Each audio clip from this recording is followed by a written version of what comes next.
নমস্কার বন্ধুরা, আমি পলাশ বিশ্বাস আর আপনারা দেখছেন পলাশ বিশ্বাস ভিডিওস। আশা করি আপনারা প্রত্যেকে ভালো আছেন আর আপনাদের বাগানের গাছগুলিও ভীষণ ভীষণ ভালো আছে। বন্ধুরা, থাম্বনেল আর টাইটেল দেখে নিশ্চয়ই বুঝতে পেরে গেছেন যে আজকে কোন বিষয় নিয়ে আলোচনা করব।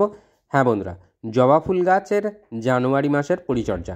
তো জানুয়ারি মাসে কি পরিচর্যা করতে হবে, কি কি খাবার দিতে হবে, পাতায় কি স্প্রে করতে হবে এবং টোটাল যে মাসিক পরিচর্যা থাকে জবা গাছের, সেটা নিয়েই আজকের কিন্তু আলোচনা থাকছে। তো জানুয়ারি মাসে এই পুনে ভ্যারাইটি বা ব্যাঙ্গালোর ভ্যারাইটির যে জবাগুলো আছে তারা প্রচুর পরিমাণে কিন্তু ফুল দেয় এবং ট্রপিক্যাল হিবিস্কাসগুলোও। তো আজকের যে পরিচর্যাটা দেখাবো একদম এই স্টেপ বাই স্টেপ সেই পরিচর্যা মেনে চলুন, আপনার জবা গাছ ফুলে ফুলে ভরে যাবে বন্ধুরা। তো যারা এখনও চ্যানেলটি সাবস্ক্রাইব করেননি তাদের কাছে অনুরোধ করবো চ্যানেলটিকে সাবস্ক্রাইব করে নিন, পাশে থাকা বেল আইকনটি প্রেস করে অল করে রাখুন, যাতে প্রতিদিন সন্ধ্যা 6টায় আমি যখন ভিডিও দেবো তার নোটিফিকেশান বাটন আপনাদের অন করে রাখলে নোটিফিকেশান পৌঁছে যাবে আপনাদের মোবাইল স্ক্রিনে অথবা কম্পিউটার স্ক্রিনে। তো বন্ধুরা, যেভাবে আমি বলবো জবা গাছ করুন, দেখবেন গাছ কিন্তু ভরে যাবে ফুলের চাদরে। আর অবশ্যই জানুয়ারি মাসে এই পরিচর্যা করতেই হবে আপনাদেরকে। তো গাছ ফুল সানলাইটে থাকবে বন্ধুরা, একদম বাগানের সর্বোচ্চ সূর্যালোক যেখানে পড়ে গাছ সেই স্থানে রাখবেন।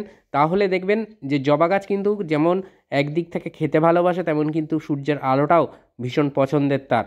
তো সেই জন্য বলবো যে এই কীটনাশক কী প্রয়োগ করতে হবে, কীভাবে খাবার দিতে হবে এবং মাটির সাথে সাথে পাতায়ও কি স্প্রে করতে হবে সেটাও বলে দিচ্ছি। সপ্তাহে একবার করে নিম অয়েল আপনারা স্প্রে করবেন সব গাছে, শুধু জবা গাছ বলে নয়, সব গাছে নিম অয়েলটাকে স্প্রে করবেন। নিম তেলটা স্প্রে করলে তাহলে কিন্তু গাছে পোকামাকড়ের আক্রমণের ভাগ অনেকটা কমে যাবে। তো সেভাবে পোকামাকড় আক্রমণ করবে না। আর এছাড়া সপ্তাহে দুবার করে সরিষার খোল পচা জল পাতলা করে টবের মাটিতে দিতে হবে আপনাদেরকে। আর যেটা করতে হবে, পাতায় যে মানে কীটনাশকের ব্যবহার যেটা বলছিলাম, যে কীটনাশক কিন্তু পাতায় স্প্রে করবেন 10 দিনের ব্যবধানে। দু ধরনের কীটনাশক রাখবেন, ঘুরিয়ে ফিরিয়ে অল্টারনেট স্প্রে করবেন। মানে এই সব মানে এই দিন যেটা করলেন 10 দিন পরে অন্য একটা কীটনাশক স্প্রে করবেন, তারপরে আবার যেটা প্রথম দিন করেছিলেন স্প্রে সেইটা 10 দিন পরে আবার করে দেবেন। এইভাবে মাসিক যে কীটনাশকের ব্যবহার সেটা কিন্তু এইভাবে চলবে। তাহলে দেখবেন জবা গাছে কোনো ধরনের পোকামাকড়ের আক্রমণ হচ্ছে না। আমার দেখুন এইখানে যে জাপ পোকা, যেগুলো এখন স্ক্রিনে দেখতে পাচ্ছেন, যে জাপ পোকা, এই ধরনের পোকাগুলো কিন্তু কুঁড়ির বেরোলে কুঁড়ির রস খেয়ে নেয়, কুঁড়ি বড় হয় না, পাতাগুলো হলুদ হয়ে যাবে। এই পোকামাকড়ের আক্রমণটা থেকে কিন্তু দূরে রাখতে হবে। তাহলে এটা আমি দেখতে পেলাম মানেই এর পরিচর্যা করব। দেখুন সবে লাগছে মাথার দিকে, এই গাছের এই মানে এই কুঁড়িগুলোর উপরে কিন্তু কোনো এফেক্ট এখনও পড়েনি।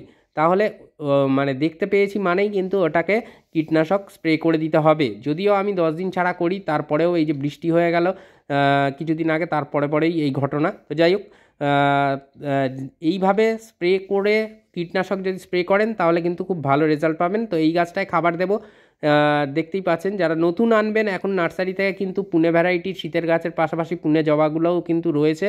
তো যারা চাইবেন নিয়ে আসতে পারেন। আপনারা বাগানের যে মাটি আছে সেটা 40% নেবেন, তার সাথে 30% লাল মোটা দানার বালি যেটা সেটা মিশিয়ে নেবেন। একটা টবের 70% ভরে গেল, বাকি যে 30% পড়ে থাকবে সেটা কিন্তু ভার্মি কম্পোস্ট বা 1 বছরের পুরনো গোবর সার দিয়ে ভরিয়ে দিতে হবে। অর্থাৎ এই 3টে উপাদান নিয়ে খুব ভালো করে মিশিয়ে তারপরে জবা গাছ প্রতিস্থাপন করুন। পুনে ভ্যারাইটির খুব ভালো রেজাল্ট কিন্তু আপনারা পাবেন। উচ্চ জল নিকাশিযুক্ত মাটি তৈরি হয়ে যাবে একদিকে, তেমন কিন্তু অপরদিকে হালকা ময়েশ্চার থাকবে মাটি। তাহলে এই যে আমি মাটির রেশিওটা বললাম, এই রেশিওতে মাটি করলে এই পুনে ভ্যারাইটির জবা গাছ কোনো সমস্যা হবে না। গাছ কিন্তু মানে ভীষণ ভীষণ ভালো রেজাল্ট আপনাকে দেবে। তো বন্ধুরা, টবের মাটিতে খাবার দিতে হবে, তার জন্য খুঁটিয়ে নেওয়া হচ্ছে। আর জানুয়ারি মাসে এই যে খাবারটা দেখাবো, এই খাবারটা আপনারা দেবেন মাসে দুবার। অর্থাৎ যেদিন মানে যেদিন দেবেন তার ঠিক 15 দিন পরে দ্বিতীয়বার আবার একবার রিপিট করে দেবেন। তো টবের মাটি চারিধার থেকে খুঁচিয়ে নিতে হবে এবং খুঁচিয়ে নিয়ে একটা রিং করে খালা বা নালার মতন সৃষ্টি করতে হবে, যেখানে আমরা খাবারটা প্রদান করব। এবং খাবার প্রদান করার পরে আবার মাটি চাপা দিয়ে দেবো, মাটি চাপা দেওয়ার পরে জল দিয়ে দেবো। তো এই প্রক্রিয়াটা বা প্রসিডিওরটা আমাদের 15 দিনের গ্যাপে করতে হবে। তাহলে দেখবেন গাছ যদি টবের মাটি থেকে পর্যাপ্ত খাবার পায়, তাহলে গাছ যেমন ভালো হবে তেমন কিন্তু ফুলে ফুলে আপনার বাগানকে ভরিয়ে রেখে দেবে। তো জবা গাছে এইভাবে যদি কেয়ারটা করতে পারেন দেখবেন খুব ভালো রেজাল্ট আপনারা কিন্তু পাবেন। টবেতে গাছ করতে গেলে পর্যাপ্ত একটা ছোট্ট অল্প জায়গার মধ্যে মাটি থাকে, যেখানের খাবার আমাদের দিতেই হবে, কারণ খাবার না গাছ পেলে তাহলে সমস্যা হয়ে যাবে, গাছের বৃদ্ধি ব্যাহত হয়ে যাবে, ফুল আসবে না। তো যেখানে মাটিতে যারা বাগানে গাছ করে তো সেখানে খাবার দাবার অতটা দিতে লাগে না, তার কারণটা গাছ শিকড় চালিয়ে দেয় যতদূর ইচ্ছা, তারা মাটির যেখানে খাবার আছে সেখান থেকে খাদ্য সংগ্রহ করে নিতে পারে। কিন্তু টব যেহেতু সীমিত জায়গা, বেশি মাটি মানে শিকড় ছড়াতে পারবে না, মাটি কম, তাই আমাদের কিন্তু খাবারটা টবের মাটিতে যোগান দিয়ে যেতে হবে বাইরে থেকে। তো বন্ধুরা, যেভাবে দেখলেন যে খাবার যেটা দেব সেটার জন্য ব্যবস্থাটা করে নিলাম, এই টবের কিনারা ধরে খাবার দেব, দিয়ে আমরা কিন্তু মাটি চাপা দিয়ে দেব। তো কি কি খাবার এখানে নিয়েছি একবার দেখে নিন। এটা রয়েছে সরিষার খোল, এটা সরিষার খোল নিয়েছি 1 টেবিল চামচ পরিমাণে। তো এটাকে নিতে হবে আপনাদেরকে মানে অন্তত 2 মাস এটা আমার কাছে রয়েছে, তার সেই অবস্থায় নিতে হবে, অথবা সূর্যের আলোয় ভালো করে শুকিয়ে নিতে হবে, ডিরেক্ট এনে দেবেন না। এটা 1/2 টেবিল চামচ রয়েছে লেদার মিল বা চামড়া কুচি সার, এটা অপশনাল, চাইলে থাকলে দিতে পারেন, না থাকলে দেওয়ার কোনো দরকার নেই।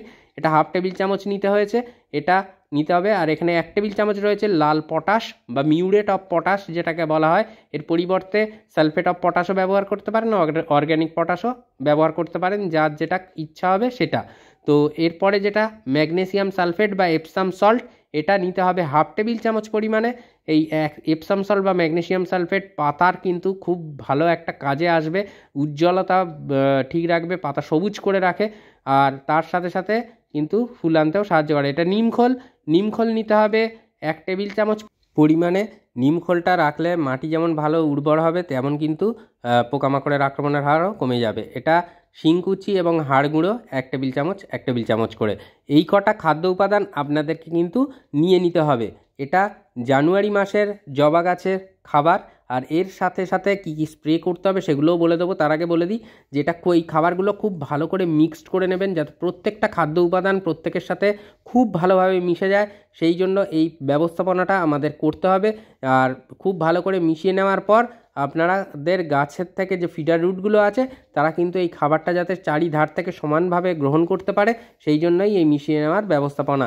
আর লেদার মিলের ব্যাপারটা যেটা বলছিলাম যে অপশনাল, যদি পান জোগাড় করতে দেবেন, জবা গাছের জন্য খুব ভালো একটা খাবার এই লেদার মিল।